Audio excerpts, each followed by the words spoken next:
Assalamu alaikum friends. Let's start new topic for today, that's Vedic age. Yesterday we completed a portion of IVC that's important in your Indus Valley, that's important for your preliminary examination. For males the perspective would be different, but for preliminary it would be sufficient what we have read in IVC. Now let's start today with Vedic age. When we see the Vedic age, it started soon after Harappan civilization ended. And its time span runs from 1500 BC to 600 BC.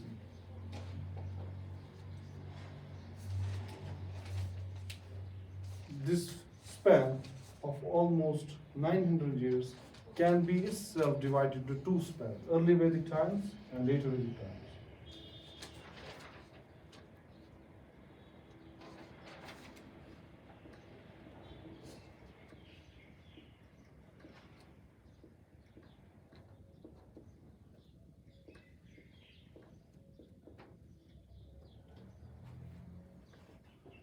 It runs from 1500 BC to 1000 BC.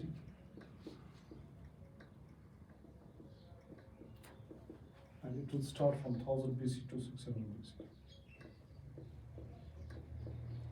From here on, pre-Mauryan times will start, followed by Mauryan, post-Mauryan, Gupta and Harshvardhana era. That would be end of your ancient civilization. Now, the first question would be asking that this Vedic, when we study Vedic age, we study about Aryans. हाँ, आपसे हमेशा जब आपके मन में वैदिक as आता है तो दूसरा सवाल आपके मन में उसी वक्त स्टार्ट होता है, that is Aryans. But before we discuss who were Aryans, let us discuss first how do we know about Aryans. How do we know about it? This would be very important because this will straightforward take us to Vedic literature, which becomes the main source for their information. The first question will start with, how do we know Aryans?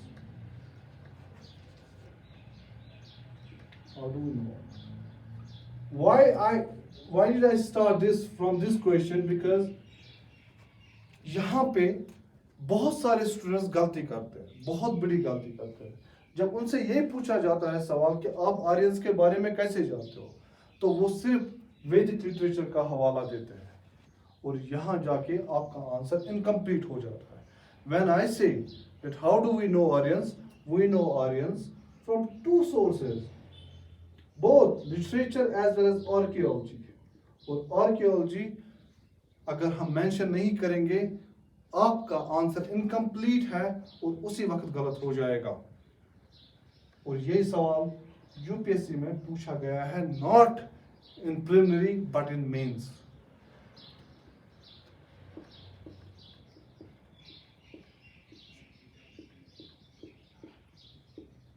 Literature तो बहुत बड़ा पढ़ना है कि हमें इसमें वैदिक literature पढ़ना है, खुद बहुत सारा पोस्ट वैदिक लिटरेचर पढ़ना है, मगर लिटरेचर से आने से पहले हम थोड़ा आर्कियोलॉजी के बारे में थोड़ा ध्यान देंगे कि हाँ आर्कियोलॉजी के बारे में क्या हमने इसमें पढ़ना है. जब मैं आर्कियोलॉजी की बात करूंगा, जो PGW painted grey ware material culture,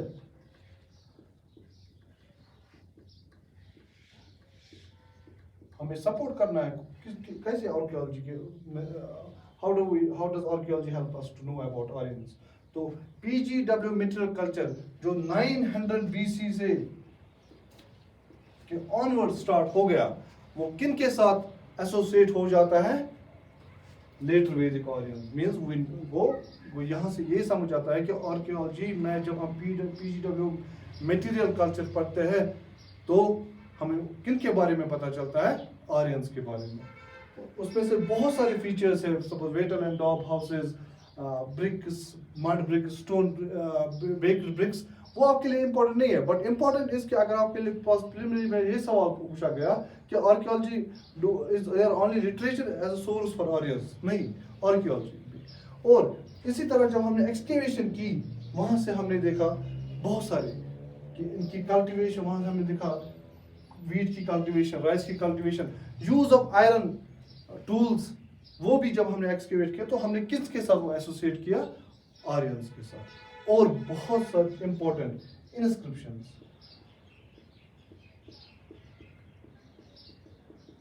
main इसके लिए 4 इंस्क्रिप्शंस हैं। कितनी इंस्क्रिप्शन है? 4। और इन इंस्क्रिप्शंस को आप याद रखेंगे। इट विल बी मिटाइट,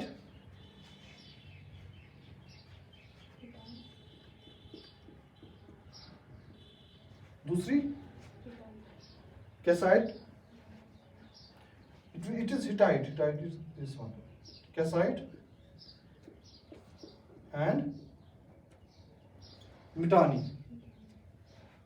और जिसमें मिटानी और हिटाइट का जिक्र किया गया है वो कौन है? बोग्स काय।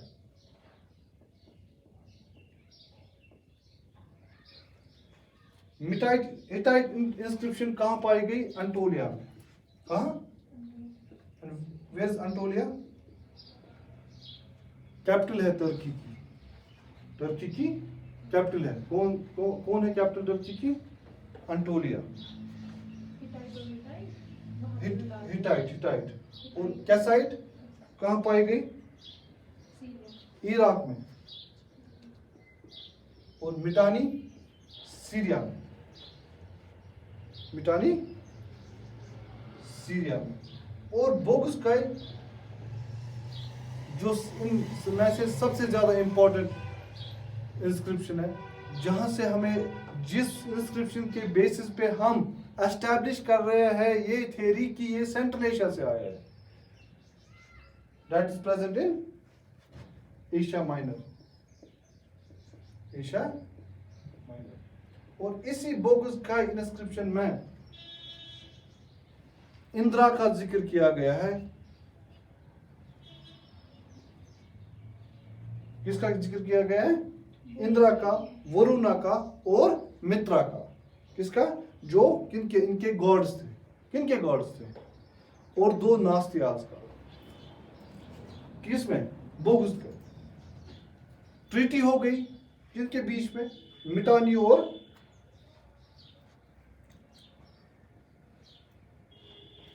हिटाइट के बीच में ट्रीटी हो गई। और उन ट्रीटी को किसने विटनेस किया? इंद्रा ने, वरुणा ने, मित्रा ने और 2 नास्तियास ने। इसलिए ये इंपॉर्टेंट बनती है। इसलिए हम बोलते हैं कि सेंट्रल, इससे ये हमें साबित हो कि एक थ्योरी को एस्टैब्लिश करने में हमें मदद करता है। इंद्रा, वरुणा और मित्रा और 2 नास्तियास। वो यहाँ से हमें कौन सा क्वेश्चन कवर अप हो गया कि it's not only about literature that helps us to know about the Aryans, but it's also an archaeological facts that also give us information about Aryans. वो यहाँ अगर आपके पास क्वेश्चन आ गया तो आपके पास अब आंसर रेडी है। Shall we go up to Vedic literature? Okay, let's discuss Vedic literature. Vedic literature बहुत ही ज्यादा इंपॉर्टेंट है, क्योंकि इस साल ही, पिछले साल ही जो प्रिलिमिनरी हो गया 24 अक्टूबर को, उसमें वैदिक लिटरेचर यजुर्वेदा पे क्वेश्चन आया था। वो मींस ये यहाँ से एरिया बन जाता है कि आपकी क्वेश्चन पिक हो जाए।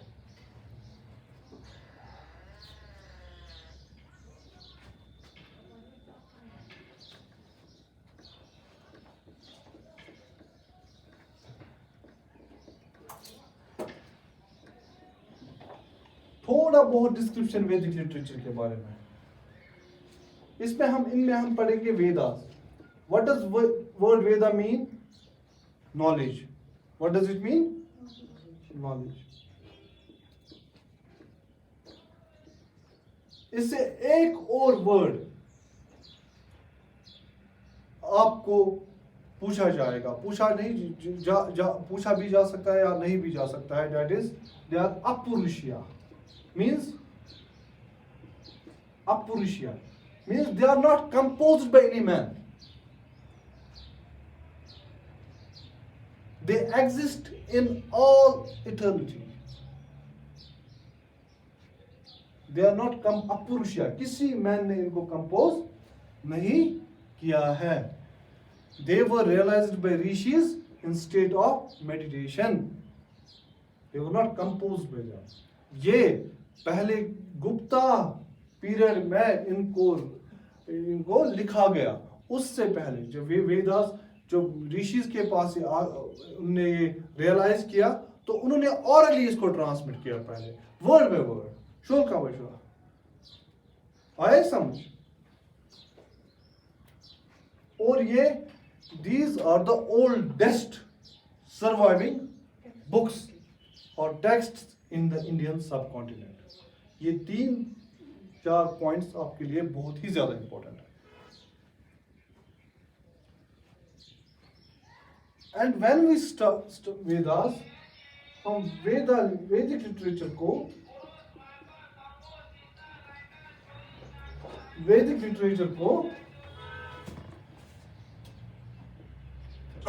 श्रुति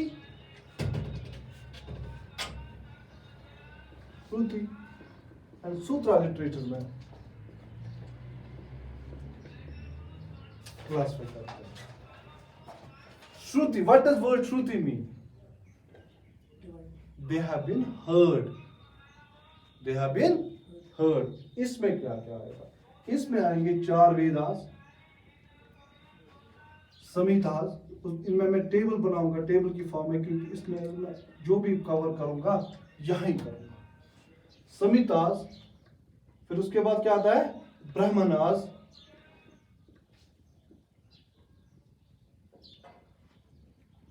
तीसरा क्या आएगा? आर्यन काज, चौथा शाबाश उपनिषद.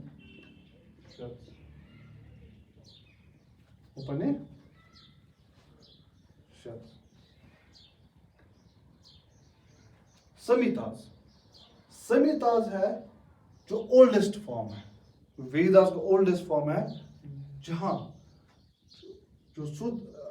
जो इसमें लिखा है प्रोज और पोएटिक फॉर्म है. और इनमें पहले है ऋग्वेदा. ऋग्वेदा क्या है? संहिता. संहिता ना जो वेदास का जो पहला पोर्शन है उनको क्या कहते हैं? संहिता. तो ऋग्वेदा. दूसरा क्या है? समावेदा.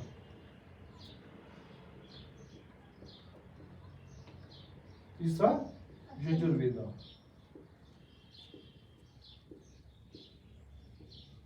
चौथा अथर्ववेद. ये तो होगी संहिता. और इनमें से सबसे इंपॉर्टेंट संहिता कौन है? ऋग्वेदा. क्यों है? क्योंकि अर्ली वैदिक टाइम्स के बारे में जो भी हमें इंफॉर्मेशन मिलती है वो कहां से मिलती है? ऋग्वेदा से. बाकी 3 कहां किन की इंफॉर्मेशन देते हैं हमें? लेटर वैदिक एरा. तो हम थोड़ा कुछ ऋग्वेदा के बारे में पढ़ेंगे. ठीक है? When we say Rigveda, it is composed in 10 mandals. Means इसमें कितनी बुक्स अवेलेबल है? 10. और उन 10 में से 2 to 7 जो है they were the oldest and they are known as family books. 8 और 9 उसके बाद लिखे गए और 1 and 10 सबसे लास्ट में लिखी गई. कौन? 1 and 10 सबसे लास्ट में लिखी गई. और सबसे पहले कौन सी लिखी गई? फैमिली बुक्स को. क्या है उनका नंबर? 2 to 7. फिर उसके बाद 8 and 9 और 1 and 10 कब? सबसे लास्ट में. 10 मंडल है. और कितनी हाइम्स है? 1028 हाइम्स. किस मंडल में? बुक्स,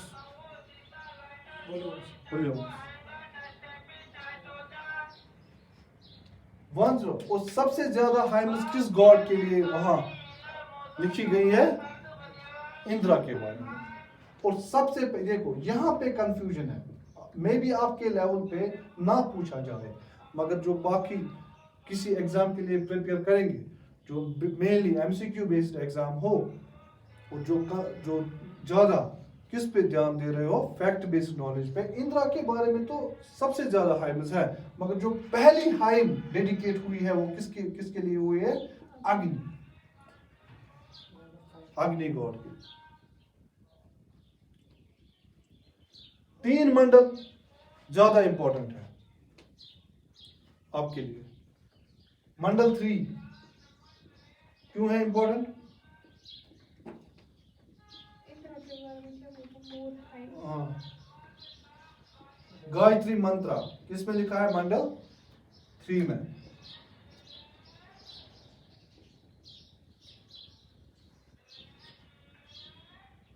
हाँ, मंडल 7 उसमें क्या है? Battle of 10 Kings.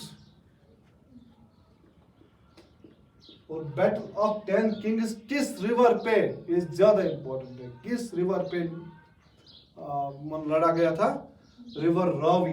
और जिसका एंशिएंट नेम है, ऋग्वेदिक नेम जो ऋग्वेद में जो मेंशन किया, दैट्स पुरुषनी।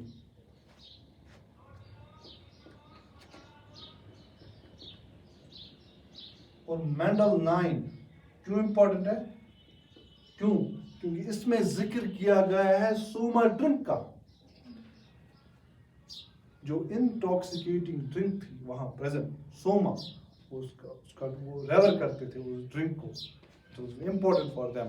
और इसी में सोमा ड्रिंक का, सोमा प्लांट जहां से वो लाते थे, उसका जिक्र। और मंडल 10 सबसे ज्यादा इंपॉर्टेंट। अभी हम पढ़ेंगे ज्योग्राफी के बारे में, इसकी ज्योग्राफी के बारे में। और मंडल 10 इसके लिए सबसे ज्यादा इंपॉर्टेंट क्यों? वहां में नादिस्तुति सूक्ता है। क्या है?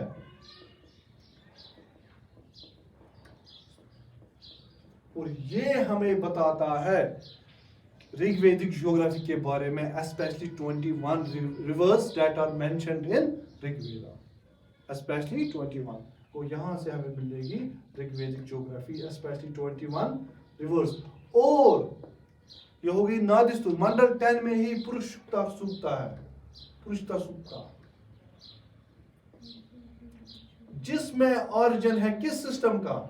वर्ण सिस्टम का।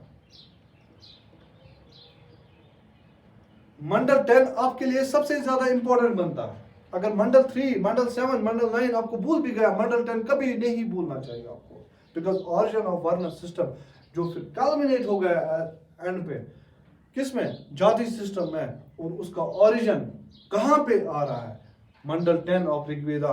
और इसलिए जब हम अर्ली वैदिक एरा पढ़ेंगे, क्योंकि ये मंडल 10 लास्ट में, सबसे लास्ट में कंपोज किया गया था उस फैमिली, इसलिए हम अर्ली वैदिक एरा में कोई वर्ण सिस्टम नहीं देखेंगे। जब हम वर्ण सिस्टम कहाँ देखेंगे? लेटर वैदिक एरा में, क्योंकि जो 10th मंडल में जिसमें जिसका जिक्र किया गया है वो कब कंपोज किया गया था? लेटर स्टेज में। और आपके लिए एक इंपॉर्टेंट इंफॉर्मेशन, ये जो ऋग्वेदा है ये ईरान की एक बुक से मिलती है, रिजेम्बलेंस है। उस बुक का नाम क्या है? जिंदा अवस्था।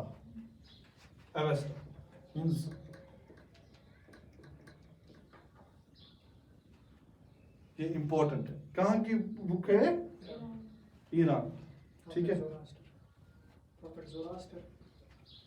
अवस्था।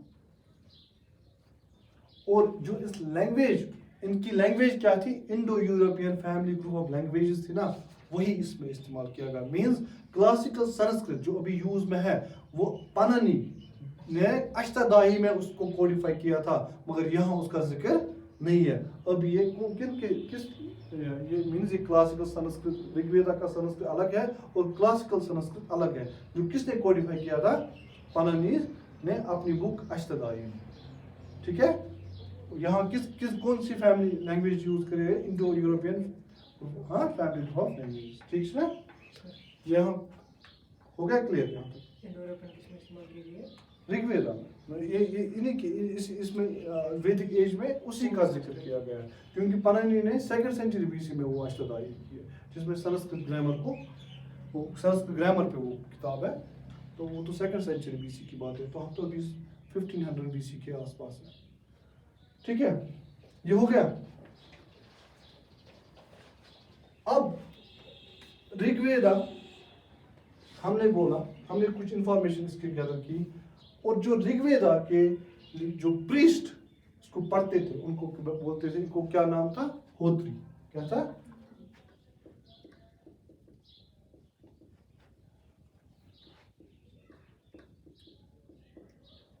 क्या इसके साथ कोई ब्राह्मणा अटैच थी? हाँ, ब्राह्मण। अब उससे पहले आपका सवाल यह होना चाहिए, व्हाट वर ब्राह्मणास? ब्राह्मणास इन संहितास की एक्सप्लेनेशन थी। क्या थी? कुछ कोई भी चीज अगर पोइटिक फॉर्म में हो या प्रोज फॉर्म में हो, आप उसको एक्सप्लेन करते हो ना कि इसका क्या मतलब है, तो आप उसको जिसको उर्दू में खुलासा बोलते हैं, कमेंट्री उस पे लिखते हैं ना, तो ये आप मानिए कमेंट्री किस संहितास की कमेंट्रीज किस में लिखी गई है? ब्राह्मणास में। अब हर किसी संहिता की ब्राह्मणा अटैच थी, ब्राह्मणा हर किसी संहिता के साथ अटैच थी। पहले बोलेंगे ऋग्वेदा के साथ कौन से ब्राह्मणा अटैच थी? आतर्या एंड कौशतिका। स्पेलिंग में इधर उधर हो सकता है, तो मेन है कि आपको ब्रॉड बेस पे ये थीम याद है। एक हाँ याद रखेंगे, एक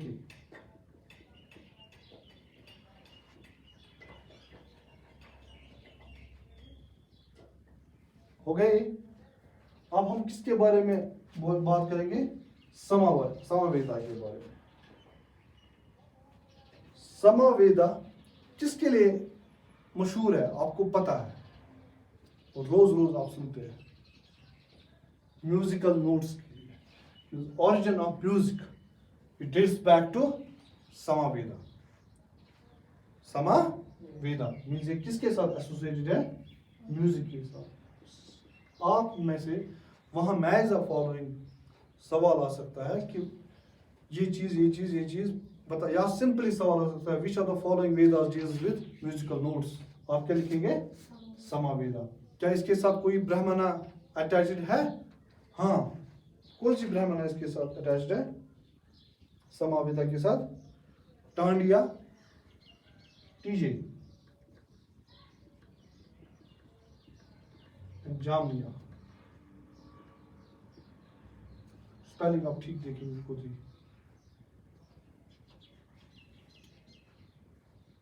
और ये रहा पिछले साल का जहां उसने सवाल उठाया था, किस वेदा के 2 वर्जन्स अवेलेबल है? ऐसा सवाल था।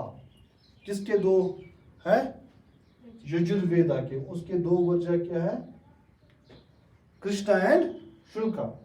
व्हाइट, शुल्का वो white and Krishna means black. देखा कहां? यहां किस लेवल पे उसे सवाल उठाया था। इसलिए हमें वैदिक लिटरेचर पढ़ना, सब पढ़ना इंपॉर्टेंट बन जाता है।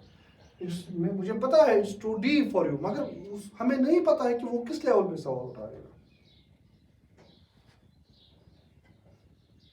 शुल्का एंड कृष्णा। और यजुर्वेदा जिसके क्यों इंपॉर्टेंट थी? अगर वो म्यूजिक के लिए इंपॉर्टेंट थी, ये सैक्रिफिशियल फॉर्मूला के लिए इंपॉर्टेंट। इसमें क्या प्रेजेंट है? सैक्रिफिशियल फॉर्मूला जो प्रीस्ट्स यूज करते थे। सैक्रिफाइसेस के लिए जो प्रीस्ट्स यूज करते थे, कौन सी बुक करते थे यूज, कौन सी किसकी जो सैक्रिफिशियल फॉर्मूला यूज करते हैं, वो कहां से हमें मिलती है? यजुर्वेदा से। क्या इसके साथ ब्राह्मणा कोई अटैच थी? हाँ, आसान है याद रखना, सतपथा, सतपथा एंड तात्रिया।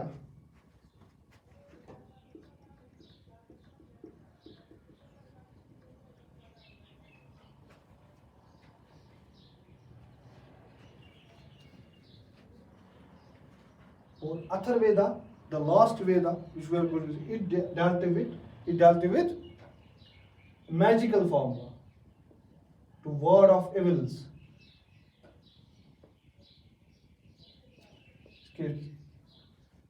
इसके साथ एक ही ब्राह्मण अटैच थी, दैट इज गोपथा ब्राह्मण, गोपथा. हाँ, Did you discuss medicine? no, that we're going to. It is magical formula. Magical formula is something. Wasn't Different. this Ayurveda part of Atharvaveda? No, that is Upedas. When we are going to study Upedas, we'll be reading here. अब प्रीस्टस की बात तो मैंने की, समावेदा होत्री था, ऋग्वेदा के समावेदा के साथ कौन था? उद्गात्री. कौन था? उद्गात्री. समावेदा के साथ प्रीस्ट, जो उसके लिए प्रीस्ट रिसाइड करता है, उसको क्या बोलते थे? उद्गात्री. अथर्ववेदा को तो मुझे नहीं मिला, मगर यजुर्वेदा के साथ जो था दैट वाज अध्वरी.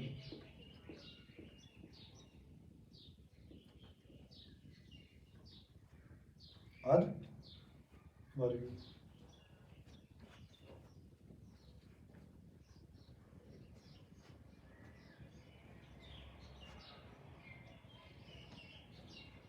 अगर हमने यहाँ तक मैजिकल फॉर्मूला भी देखी, सैक्रिफिशियल फॉर्मूला भी देखी, मीन्स रिचुअल्स के साथ हम डील कर रहे थे, उन्हीं के आसपास हम. अब हम जो वैदिक एज आगे बढ़ना शुरू हो गई, हम फिलोसॉफिकल रैलम में चले गए. किस रैलम में?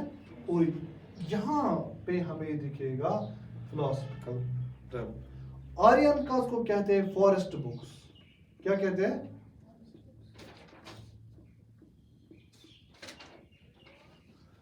और यहां से आपको क्या मिलेगा?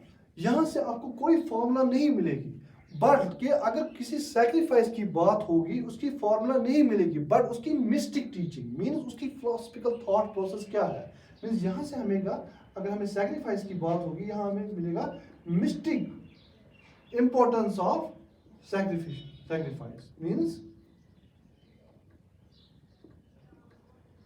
अब सैक्रिफाइस फॉर्मूला की बात आर्यन काज में होगी नहीं, बल्कि उनकी थोड़ा बहुत फिलॉसफी में जाएंगे, उनकी मिस्टिक सोच पे, फिलॉसफी पे जाएंगे.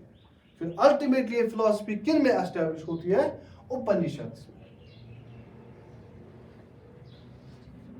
आर्यन काज में मिस्टिक इंपॉर्टेंस मिलती है किसी चीज की. फॉरेस्ट बुक्स उनका दूसरा नाम है. और जब हम फुल फ्लेज्ड जहां फिलॉसफी एस्टैब्लिश होती है, वो किस में होती है? उपनिषद. और उपनिषद का लिटरल मीनिंग है स्टिंग नियर डाउन. कभी पूछा जा सकता है स्टिंग नियर, यहां 108 उपनिषद है. कितने? और उसमें से कुछ ही इंपॉर्टेंट है, और जो आपके लिए एग्जाम में इंपॉर्टेंट है, दैट इज मुंडाका उपनिषद. व्हाट? मुंडाका उपनिषद. क्यों है इंपॉर्टेंट? बिकॉज वहां उसमें नेशनल एम्बलम का जिक्र किया है. वो क्या है? सतमें.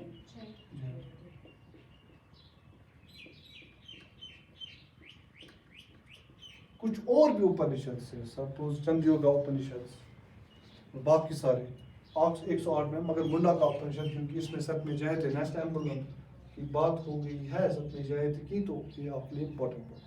क्या अगर हम थोड़ा पीछे जाएंगे, क्या कोई ऐसा संहिता है या ब्राह्मणा है जिसके साथ कोई आर्यन का अटैच ना हो?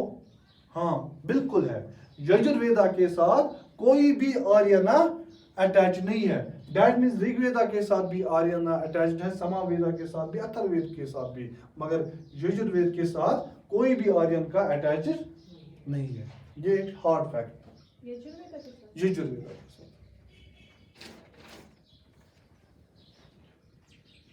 इसके बाद हम जाएंगे sutra literature. This would be all from Vedic side. Sutra में ज्यादा इंपॉर्टेंट नहीं है, बट आपको कुछ अगर पूछा गया तो सिंपली वो कवर करना है. ठीक है? Do you know anything about sutra literature?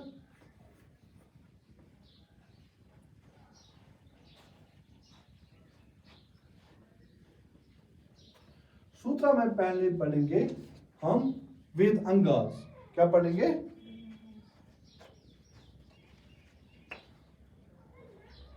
Means simple, यहां से पता चलता हमें वेद अंगा मीन्स लिम्ब्स ऑफ वेदास. देखो इसमें से क्या क्या कौन कौन सा फील्ड्स आता है।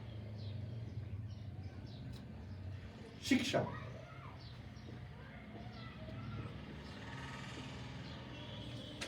दूसरा क्या आता है, निरुक्ता, तीसरा क्या आता है, ज्योतिषा,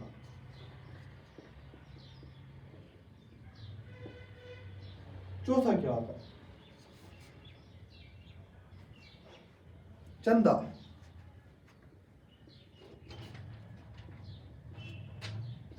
पांचवा क्या था, व्याकरण,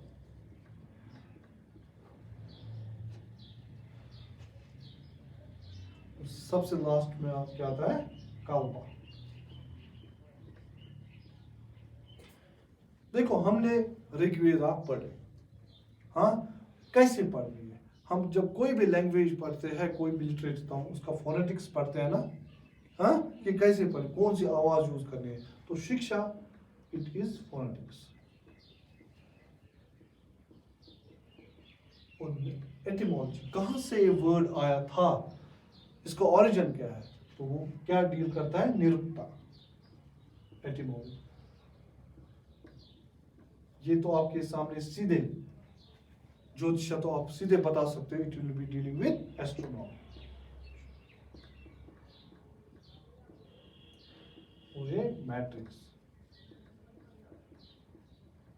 और व्याकरण किसके साथ, ग्रामर। याद रखना है, पूछा जाएगा तो ऐसे ही आंसर, तो ज्यादा इसमें डिटेल जाने की जरूरत।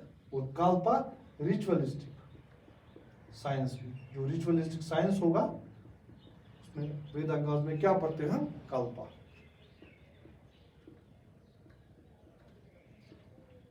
ये हो गया वेदांगास। और फिर हम कुछ सूत्रास पढ़ते हैं, सूत्र लिटरेचर में कौन कौन से सूत्र, शांता सूत्र,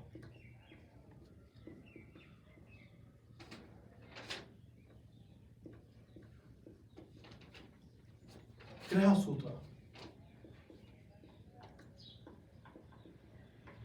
और सिल्वा सूत्र।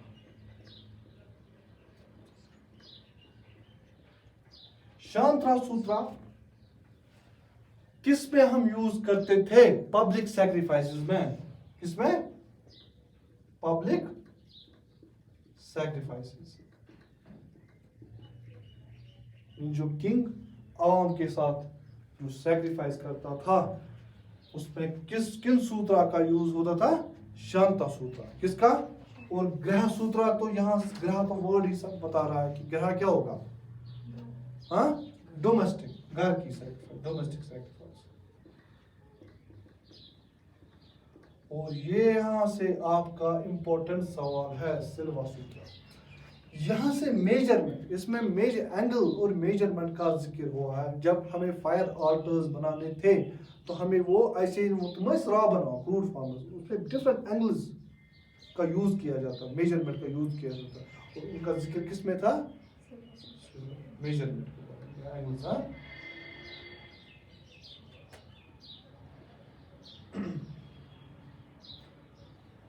हो गए। Now we'll go to Upveda. What you were asking about Ayurveda. Huh?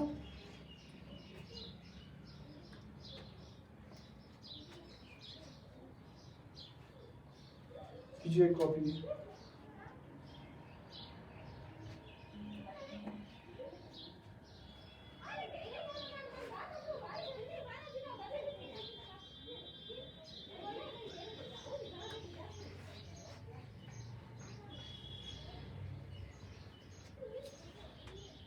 Vedas,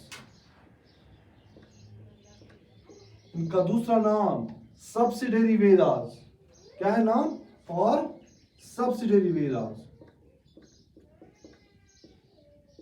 क्या ये रिलीजियस इन नेचर थे, यहां से सवाल। Upavedas were religious in nature, no, they were secular in nature. They are associated with Vedas but they are not religious in nature, they are secular in nature. क्या है, क्योंकि आजकल theme based, understanding based question पूछे जाते हैं ज्यादा, तो इनका डिस्क्रिप्शन हमें पढ़ना ज्यादा इंपॉर्टेंट है कि ये सेक्युलर से कि रिलीजियस, पूछा जा सकता है सवाल, क्योंकि अंडरस्टैंडिंग बेस्ड सवाल ज्यादा आते हैं आजकल। Secular in nature. कौन कौन सा था ये, कौन कौन सी उपवेदा थी? आयुर्वेदा, सुना है आपने नाम?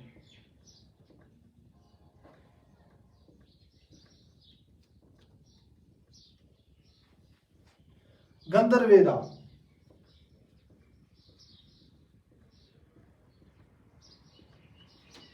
तीसरा धनुर्वेदा,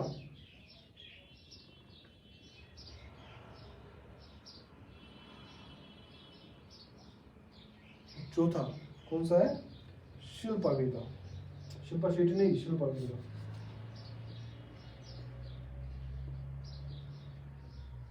आयुर्वेदा किसके साथ डील करता था ये? मेडिसिन के साथ। आपका सवाल यहाँ क्लियर हो गया। मेडिसिन के साथ।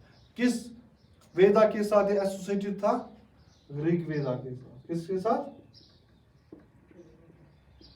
गंधर्वेदा किसके साथ डील करता है? म्यूजिक के साथ। जब ये म्यूजिक के साथ डील करता है तो क्या यहाँ से कौन सी वेदा से समावेदा? धनुर्वेदा आर्चरी के साथ। तो यहां से किस वेदा की? यजुर्वेदा। और शिल्पा वेदा किस वेदा किसके साथ? क्राफ्ट और वेल्थ के साथ। क्या? Craft and wealth. कौन सी वेदा है जो बच गई जिसके साथ एसोसिएटेड था? That was Atharvaveda.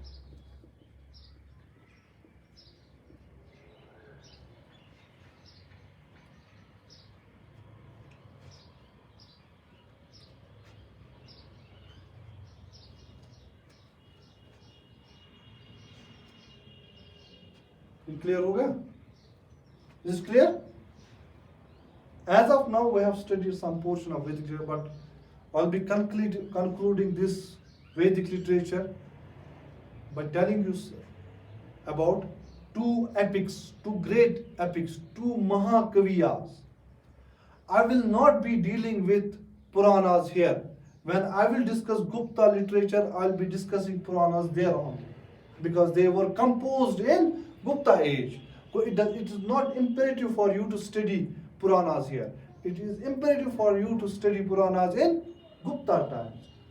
वहाँ आप देखेंगे जब उनका ये they were composed और उनका क्या इम्पोर्टेंस है इंडिया की हिस्ट्री में। ठीक है? और दो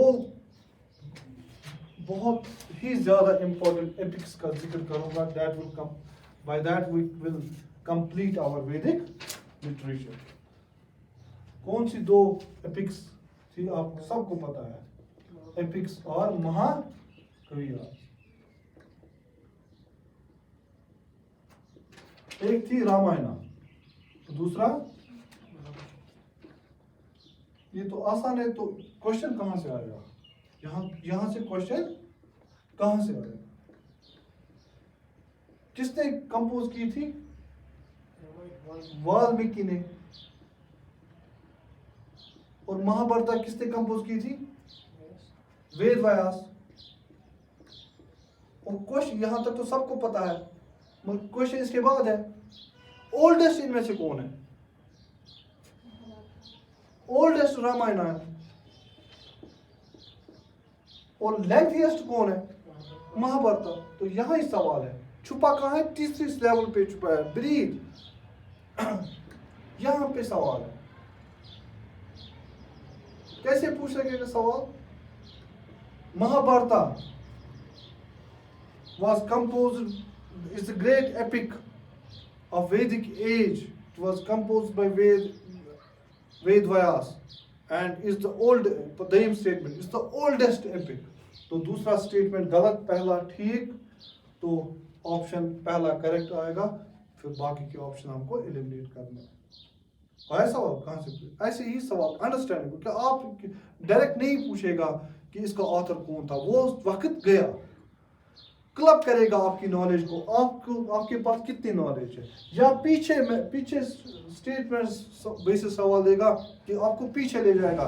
एक उसमें से किसी पीछे जो हमने पढ़ा उसमें से एक पोर्शन उठाएगा, एक स्टेटमेंट बनाएगा, फिर आगे जाके दूसरा स्टेटमेंट बनाएगा यहाँ से। तो मीन्स आपको कंप्रहेंसिव नॉलेज होना यहाँ इंपॉर्टेंट है, और चीज़ों को कनेक्ट करना इंपॉर्टेंट है हिस्ट्री में आंसर सॉल्विंग के लिए। तो इसलिए मैं बार बार दे रहा हूँ कि आप जो टाइमलाइन बनाएंगे उस टाइमलाइन पे आप ध्यान दो कि हम कहाँ से क्या पढ़ रहे हैं, और फिर जाके आप चीज़ों को कनेक्ट कर सकते हो। अदरवाइज आज तो आप याद रखोगे, 5 दिन के बाद आप याद रखोगे, मगर this take it sudden, it is a sudden and natural phenomena that you are going to forget. जो ही आप दूसरा सब्जेक्ट उठाएंगे हिस्ट्री आपको भूल जाएगा। इतना इसका वॉलेटिलिटी बहुत ही ज्यादा वॉलेटाइल है। ये ऑर्गेनिक कंपाउंड है, जैसे ऑर्गेनिक कंपाउंड्स वॉलेटाइल होते हैं ऐसे ही history. Okay, let's now go to Aryans and their polity and their other characteristics. यहां तक हुआ सारा क्लियर? हाँ, this clear up to here? कोई question?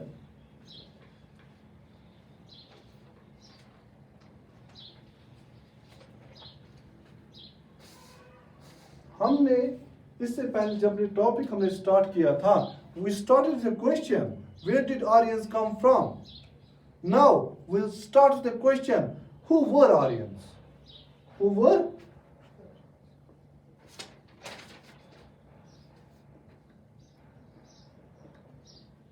And where did they come from?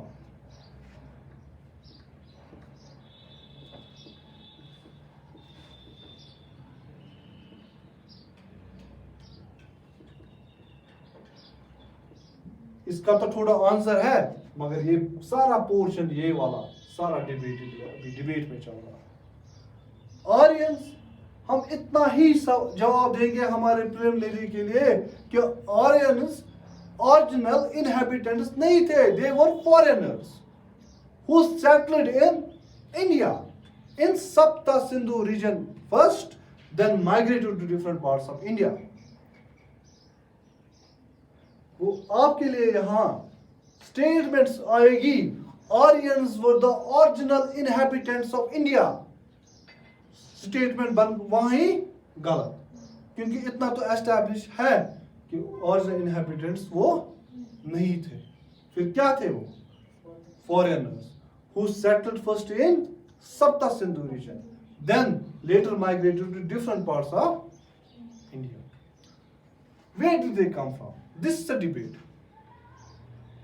बाल गंगाधर तिलक बोलता है कि आर्टिक एरिया से आए, मैक्स मुलर तो कुछ और ही बता रहा है, आधे बोल रहे हैं कि सेंट्रल एशिया से आया है। तो जहां तक अभी बॉक्सी खाई की डिस्क्रिप्शन हमें, वहां तो एशिया माइनर मींस टर्की की बात कर रहा है, और वो भी तो सेंट्रल एशिया की तरफ पॉइंट कर रहा है।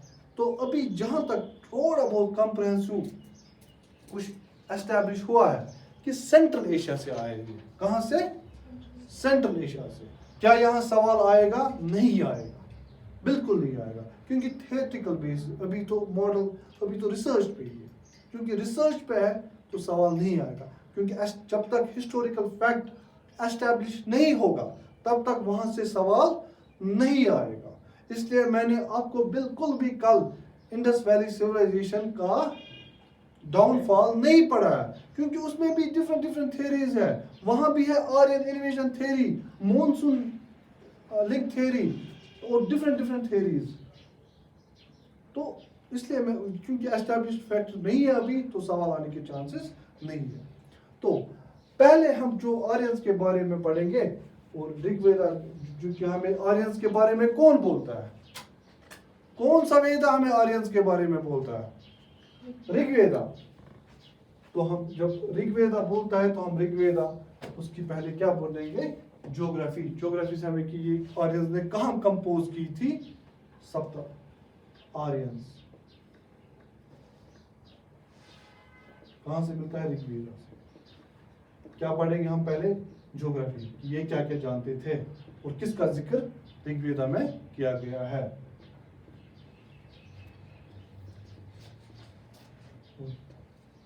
यहां से हम अब चार्ट बनाना स्टार्ट करेंगे अर्ली वैदिक एरा और लेटर में, ताकि यहां ही सारा कंपैरिजन हो, आगे हमें दो अलग अलग तरीके से ना पढ़ना पड़े।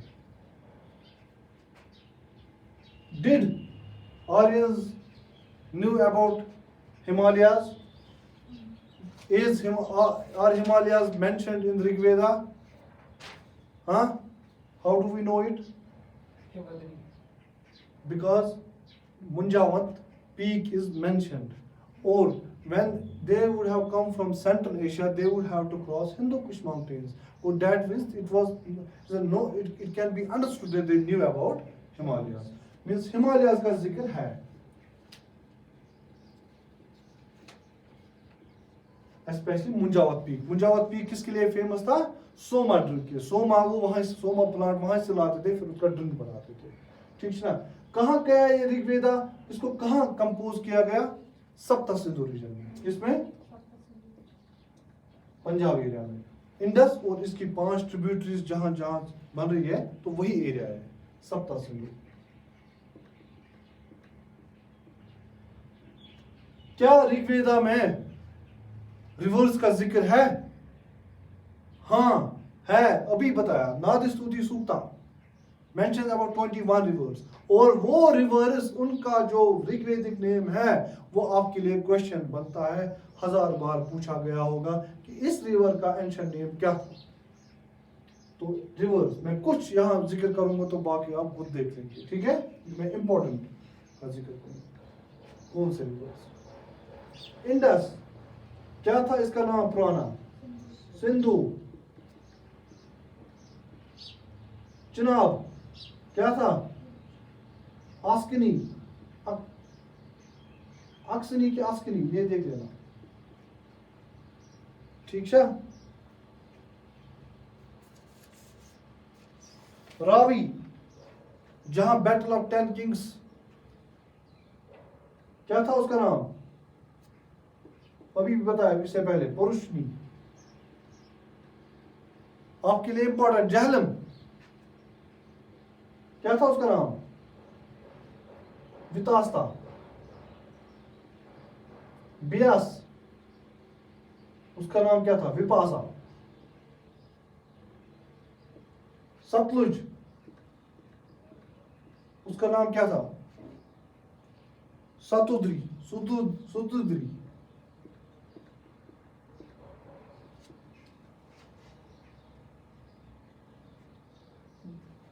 सरस्वती, सरस्वती.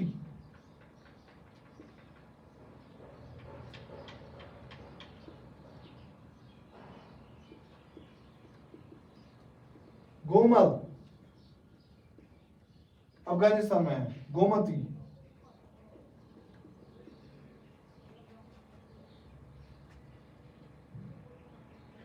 काबुल रिवर.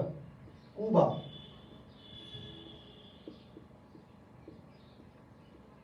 ये कुछ इंपॉर्टेंट है. अगर कुछ इसके बाद भी, तो आप खुद देख लेंगे. ये इंपॉर्टेंट है.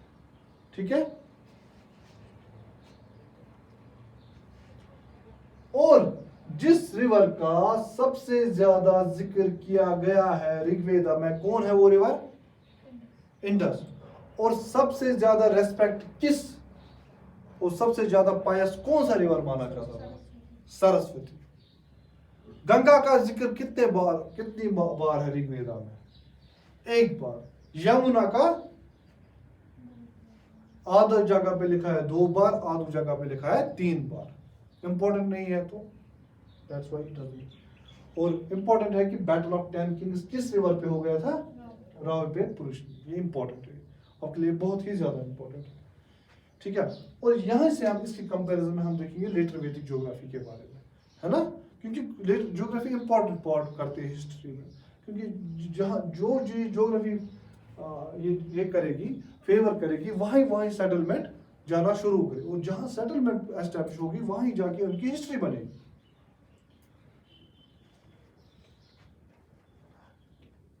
थोड़ा सा मैं आपको हार्ड फैक्ट पूछूंगा. क्या सारी ऋग्वेदा सप्त सिंधु में लिखी गई थी? तो बाकी जो लास्ट पार्ट लिखा, वो कहाँ गया?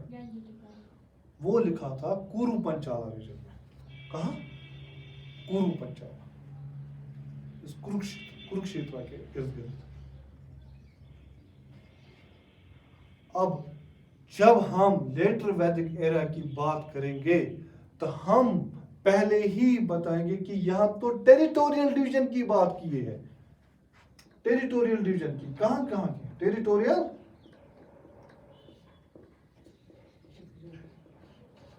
और वो क्या है, नॉर्दर्न इंडिया, गैंगेटिक प्लेन जहां आता है उसको क्या बोलेंगे हम, आर्यावर्ता। जहां कौन गए फिर, आर्याज ने नॉर्दर्न प्लेन की तरह अपना पड़ाव शुरू किया, मीन्स वो एक्सपैंड हो गए उस एरिया में, कहा, नॉर्दर्न इंडिया में, गैंगेटिक प्लेन में। तो उसको क्या बोलते हैं, आर्यावर्ता। कुछ कहां गए, सेंट्रल इंडिया में, और उनको क्या बोलेंगे, मध्यदेशिया।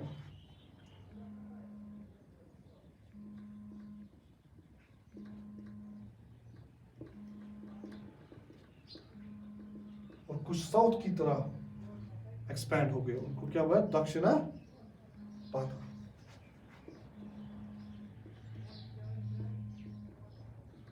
दक्षिण तो आपको पता ही है ना, मैं साउथ इंडिया है।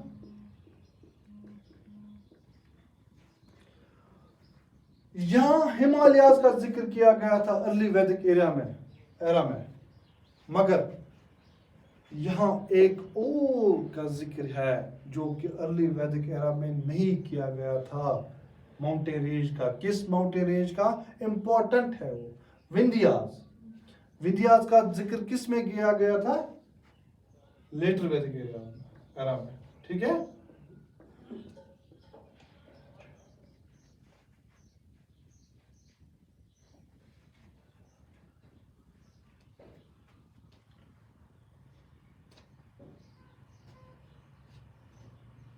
अब यहाँ पे इतना इम्पोर्टेंट है कि इतनी ज्योग्राफी आपको पता है। अब हम जाएंगे मेन कैरेक्टरिस्टिक्स पे, और मेन कैरेक्टरिस्टिक्स पे जब हम पहुंचेंगे तो हम इनका जो पहले क्या पढ़ेंगे, पॉलिटिकल फीचर, ठीक है ना।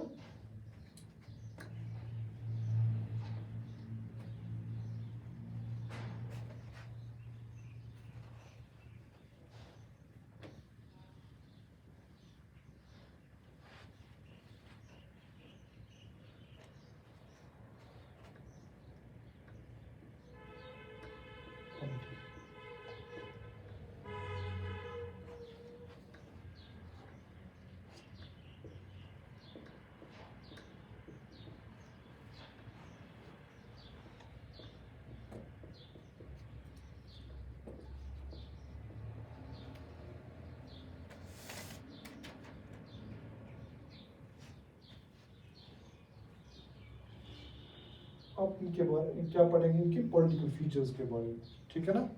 हाँ, start, should we start. Yes.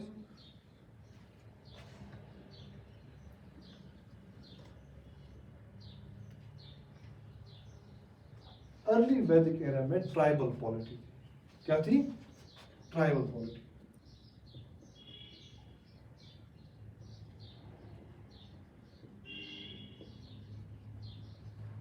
जिसमें when I say tribal polity means इसमें जो ट्राइब में एक चीफ हुआ करता था, वही उनका, मानो आप किंग था, वही उनका रूलर था।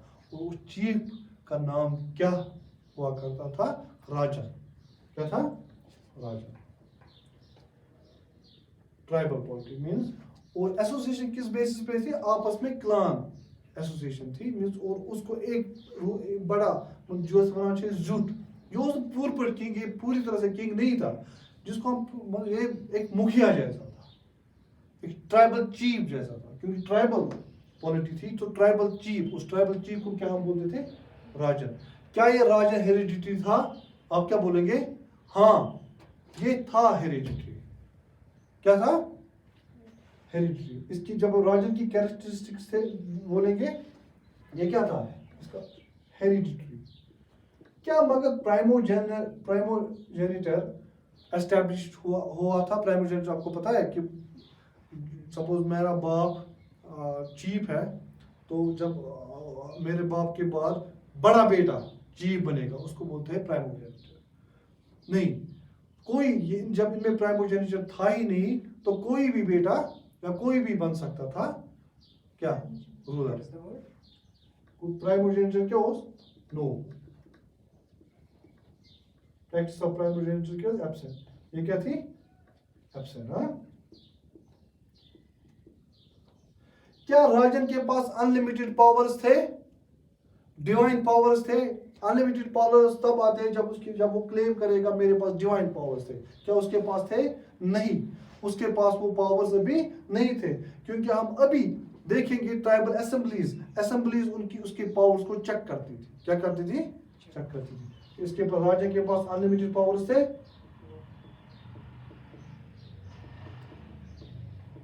आप क्या बोलोगे नो क्योंकि इसके पास डिवाइन स्टेटस अभी था ही नहीं इसके पास डिवाइन स्टेटस था ही नहीं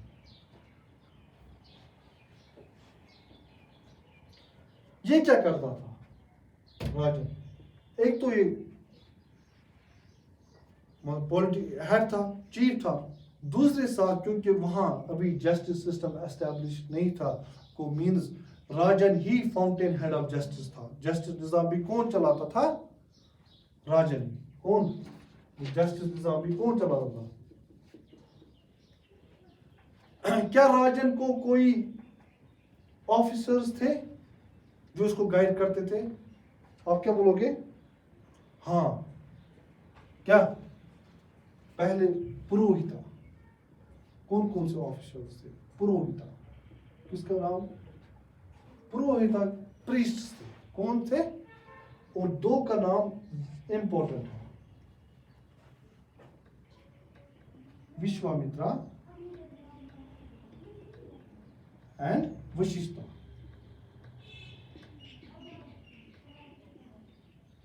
ये थोड़ा कंजर्वेटिव था कौन वशिष्ठा ये लिबरल था कौन विश्वामित्रा विश्वामित्रा क्या था लिबरल और विश्वामित्रा का ही जब हमने बोला ऋग्वेदा के बारे में कल मैंने आपको बोला था कि विश्वामित्रा का ही जब हम बोलते हैं कि ऋग्वेदा डायलॉग फॉर्म में थी तो हम बोलते हैं हाँ क्योंकि वहां का इसी विश्वामित्रा का ही डायलॉग कोट किया गया है किसके साथ था विश्वामित्रा का वो डायलॉग बियास एंड सतलुज के साथ तो ये आपके लिए ये एनसीईआरटी पे मेंशन है तो क्वेश्चन बन सकता है Who was on the video? विशिष्टता Vishwamitra.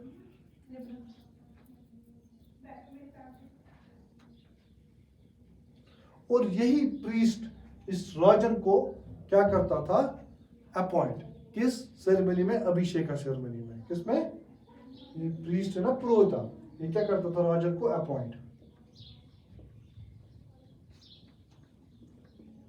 किस सेरेमनी में अभिषेक सेरेमनी में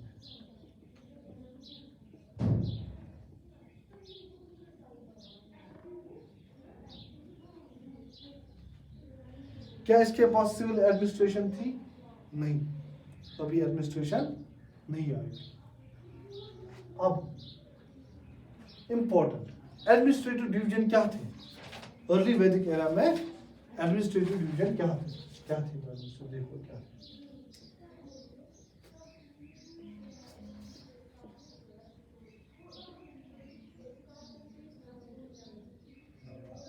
फैमिली से स्टार्ट हुआ करता था कुल्ला मीन्स फैमिली हाँ बहुत सारी फैमिलीज मिलती थी क्या बनाती थी हाँ ग्रामा विलेज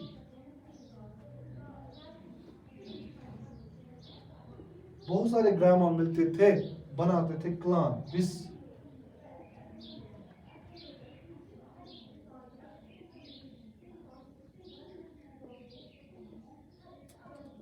और जब विस बहुत सारे मिल बनाते क्लान मिलते थे बनता था ट्राइब जना ठीक है जना मीन्स ट्राइब और इसी जना का रूलर जो था उसको क्या बोलते थे राजा ये एडमिनिस्ट्रेटिव डिवीजन था आया समझ क्या इनके पास रेगुलर आर्मी थी नो तो ये कैसे फिर अगर हम इनको बोलते थे कि आर्यंस वर वार लाइक तो ये फिर जंग कैसे लगती थी जब इनके पास रेगुलर आर्मी थी ही नहीं। क्या इनके पास रेगुलर आर्मी थी?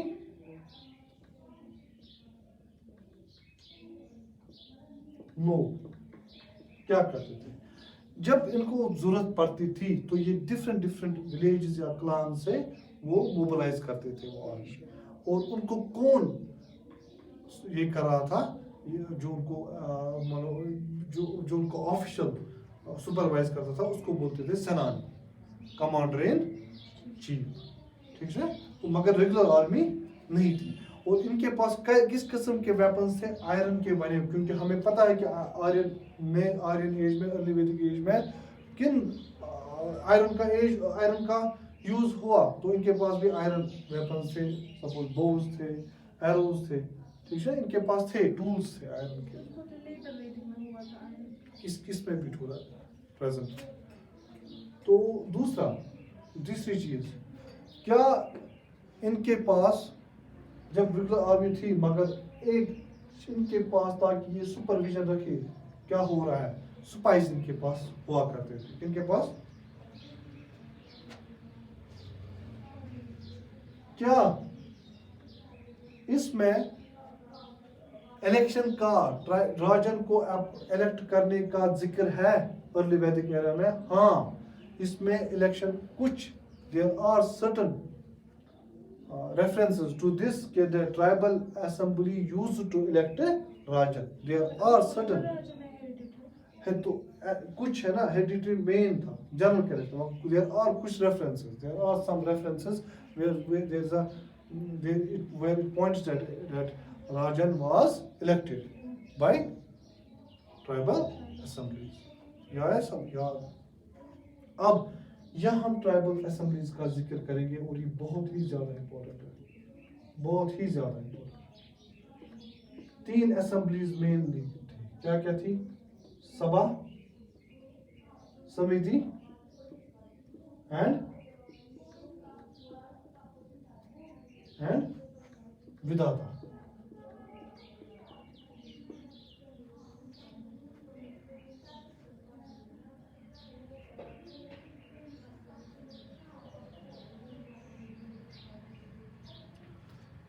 सभा में थे mainly elders, council of elders, council of, ये हुआ करती थी जनरल असेंबली, ये दोनों।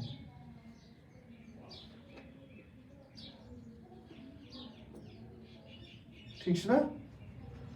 और इंपॉर्टेंट बात सबसे ज्यादा, इस early Vedic era में women used to be part of both Sabha Samiti and even part of Vidata.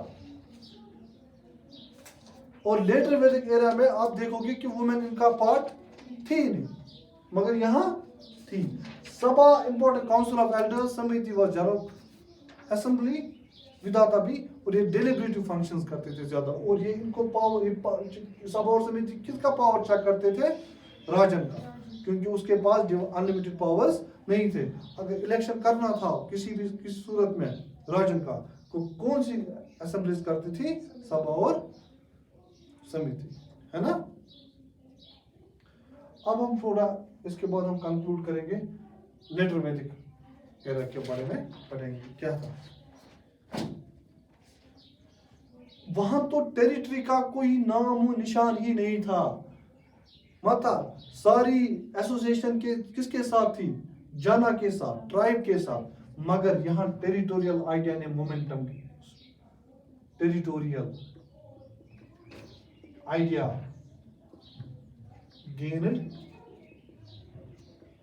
Momentum. और यहाँ कौन सी हमारे पास टर्म आ गई?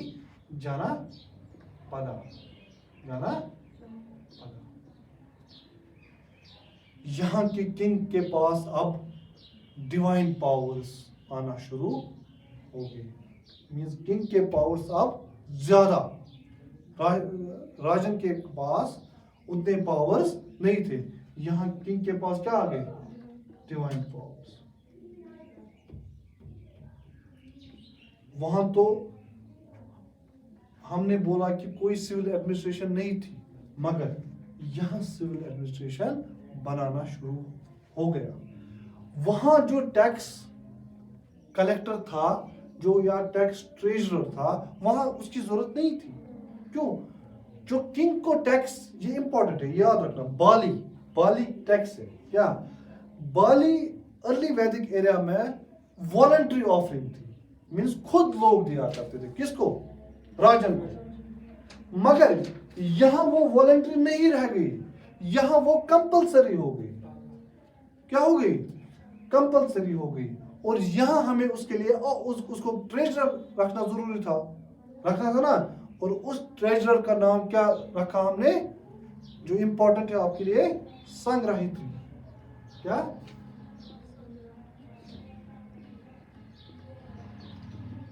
ट्रेजरर। और उसके कलेक्टर को, जो कलेक्ट करता था, क्या था उसका नाम? बागा दुदा।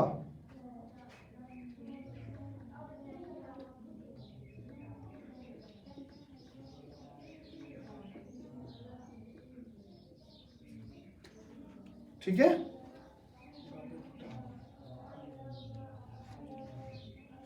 क्योंकि यहां किंग की अथॉरिटी इंक्रीज हो गई, जो यहाँ की ट्राइबल असेंबलीज थी उनकी अथॉरिटी डिक्रीज हो गई। क्या हो गई? इससे ये तो सभा समिता, ये तो अब किन से डोमिनेटेड थी? चीफ्स ने इनको ज्यादा डोमिनेट करना स्टार्ट। वुमेन का अब इनमें नामो निशान ही नहीं था। आया समझ? और क्या यहाँ रेगुलर आर्मी थी? अभी भी रेगुलर आर्मी नहीं थी। अभी भी वो आर्मी हम उसी वक्त मोबिलाइज करते थे जब उनकी जरूरत पड़ती थी। किस वजह से इनकी आर्मी सुपीरियर थी? Use of iron tools and use of horses. क्यों? रथिन्स का बहुत ही ज्यादा इंपॉर्टेंट है। जो चैरिट्स जो चैरियट्स बनाते थे ना, रथिन्स, है ना, उनका बहुत ही ज्यादा इंपॉर्टेंट रोल है यहाँ वैदिक एज में। तो हॉर्सेस का इस्तेमाल हुआ इसमें आर्मी उन्होंने किया जब जंग के दौरान, तो उसकी वजह से उनकी आर्मी सुपीरियर हो गई। Horse and iron tools. और क्या इनके पास अभी रेगुलर आर्मी थी? नहीं। और किंग ने अपनी अथॉरिटी एस्टैब्लिश करने के लिए डिफरेंट सेरेमोनीज का इनेकाद किया, स्टार्ट किया। कौन कौन सी वो थी? कौन? अश्वमेधा। क्या करते थे अश्वमेधा में? वो घोड़ा चलाता, जहां जहां वो घोड़ा चलता था वो एरिया किसका बनता था? किंग का। दूसरा क्या था? राजसूया। हाँ, वहां वो क्या करता था? अपनी पावर दिखाता। और तीसरा क्या था? वाजपिया। वो रेस करता था अपनी प्रजा के साथ, वो जीतता था, अल्टीमेटली किंग ही जीतता। तो उससे किंग का क्या होता था? Authority increase. हाँ, horse racing, horse Ashvamedha, horse सारी हॉर्स से ही थी, क्योंकि horse is important animal of वैदिक एज।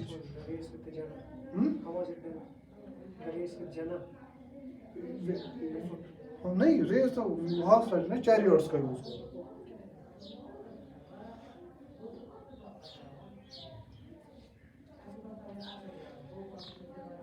यहाँ जो आपके लिए इम्पोर्टेंट है बहुत ही ज्यादा,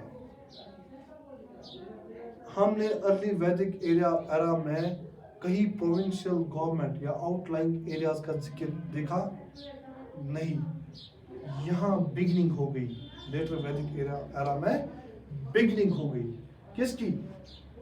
आउटलाइंग एरिया की मैनेजमेंट के लिए, उनकी गवर्नेंस के लिए, मींस प्रोविंशियल गवर्नमेंट का यहाँ बिगनिंग स्टार्ट हो गया। कहाँ? लेटर वैदिक एरा में। ठीक है? हाँ, और ये कैसे हमें पता चलता है?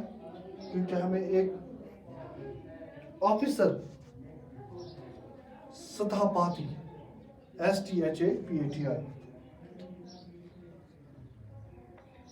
उसका जिक्र मिलता है, तो जिसकी वजह से हमें पता चलता है कि यहाँ प्रोविंशियल गवर्नमेंट का बिगनिंग स्टार्ट हो गया था। नो स्टैंडिंग आर्मी, हाँ, रुडिमेंट्री तौर पर हमारी यहाँ आर्मी स्टार्ट हो गई थी। कहाँ? लेटर वैदिक एरा में, मगर अभी भी स्टैंडिंग आर्मी नहीं थी। रिचुअल्स, अब जब आप रिलीजन पढ़ेंगे कल, तो उसमें देखेंगे रिचुअल्स का कितना ज्यादा चेंज हो गया, अथॉरिटी बढ़ गई। हाँ, ये देखा, ये इनका पॉलिटिकल सिस्टम है। आज तक मुझे लगता है यहाँ तक आज काफ़ी है, बिकॉज इतना याद रखना भी बहुत ही ज़्यादा इम्पोर्टेंट है और ये बहुत ही मुश्किल है। I think this will be all for today. Any questions will be welcomed. You can ask questions. We can take a session of few minutes for that. Or if there, you can ask tomorrow also. There is no hard and fast rule for today. Okay, thank you. Let's conclude for tomorrow. Allah Hafiz.